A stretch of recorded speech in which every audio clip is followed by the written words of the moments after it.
అదరకొట్టే కారం రంగు రుచి ఆచి కారం పొడి.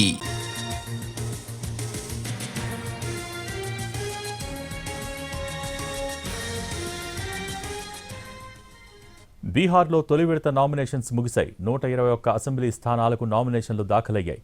రేపు స్క్రూట్నీ నిర్వహించనున్నారు ఎన్నికల అధికారులు. ఈ నెల 20న నామినేషన్ విత్డ్రాకు అవకాశమిచ్చారు.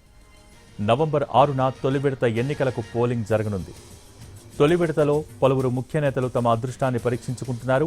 ఆర్జేడీ ముఖ్య నేత తేజస్వి యాదవ్, డిప్యూటీ సీఎం విజయ్ కుమార్ సిన్హా ఉన్నారు.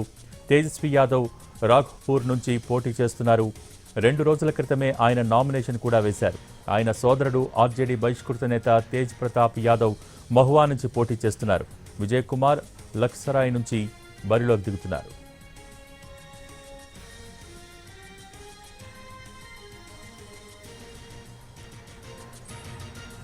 బీహార్లో తొలి విడత నామినేషన్స్ ముగిశాయి. 121 అసెంబ్లీ స్థానాలకు నామినేషన్లు దాఖలయ్యాయి. రేపు స్క్రూట్నీ నిర్వహించనున్నారు. దీనికి సంబంధించి పూర్తి సమాచారం మా ప్రతినిధి ప్రసాద్ లైవ్లో అంచనానికి సిద్ధంగా ఉన్నారు. Prasad, over to you.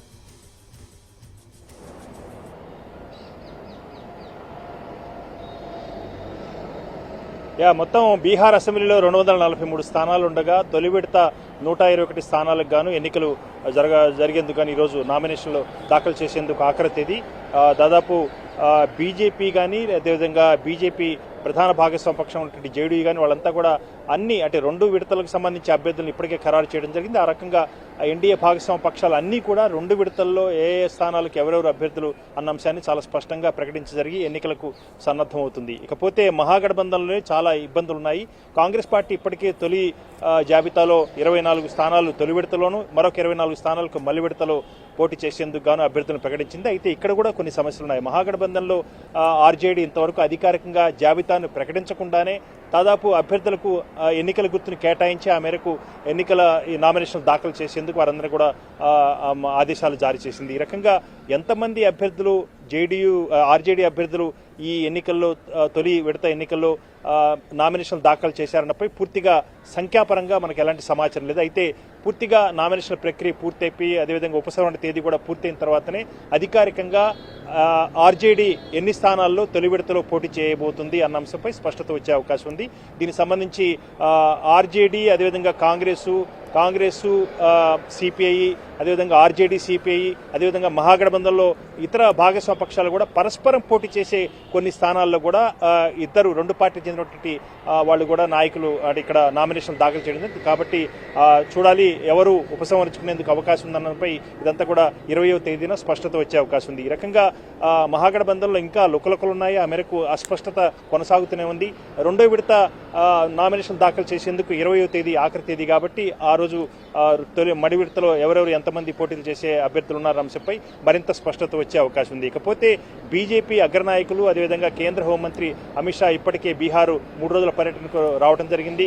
అక్కడ ఉన్నటువంటి ఎన్డీఏ నేతలు అదేవిధంగా సీనియర్ కార్యకర్తలతో ఎప్పటికప్పుడు సమావేశాలు నిర్వహిస్తూ వారందరినీ కూడా సమన్వయంగా ఎన్నికల్లో సమిష్టిగా పోటీ చేసేందుకు గాను వారందరూ కూడా శ్రేణులన్నింటినీ కూడా సన్నద్ధం చేస్తున్నాడు. అదేవిధంగా మేధావులతో కూడా సంప్రదింపులు జరిపి ఆ మేరకు ఎన్డీఏ అంటే జేడీయూ నేతృత్వంలో ఈ రకంగా ప్రభుత్వాన్ని ఏర్పాటు చేసేందుకు అవకాశాలు వాటన్నిటిపై కూడా స్పష్టత ఇచ్చి అందరినీ కూడా ఎన్నికల్లో సమిష్టిగా విజయం సాధించే దిశగా అమిత్ షా వారందరినీ కూడా ప్రోత్సహిస్తున్నారు. ఈ రకంగా సమావేశాలు, సంప్రదింపులు, సమన్వయాలు అదేవిధంగా ఇతరత్ర అన్ని కార్యక్రమాలతో బీజేపీ నాయకులంతా కూడా పెద్ద ఎత్తున ఎన్నికల ప్రచారంలోకి దిగారు. ఇకపోతే ఇంకా మహాగఠబంధన్లో మాత్రం కదలిక ఎక్కడా లేదు. ఇంకా అభ్యర్థుల ఆఖరులు వాటిని ఫైనల్ చేసే క్రమంలోనే ఇంకా వారంతా కూడా మునిగిపోయారు. ప్రధానంగా ఈ ఎన్నికలు స్పష్టంగా ఎన్డీఏ ప్రభుత్వం ఏర్పాటు చేసేందుకు ప్రజలు ఇప్పటికే నిశ్చయించుకున్నారు. ఖచ్చితంగా ప్రభుత్వాన్ని ఏర్పాటు చేస్తామని చెప్పి ఘంటాపదంగా కేంద్ర హోంమంత్రి అమిత్ షా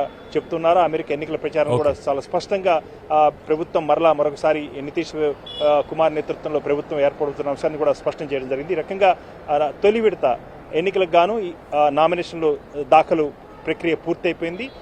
ఈ 20వ తేదీన నామినేషన్ ఉపసంహరణ తర్వాత ఏ పార్టీలు ఎంతమంది అభ్యర్థులు అన్నపై ఒక స్పష్టత వచ్చే అవకాశం ఉంది. Okay, thank you Prasad.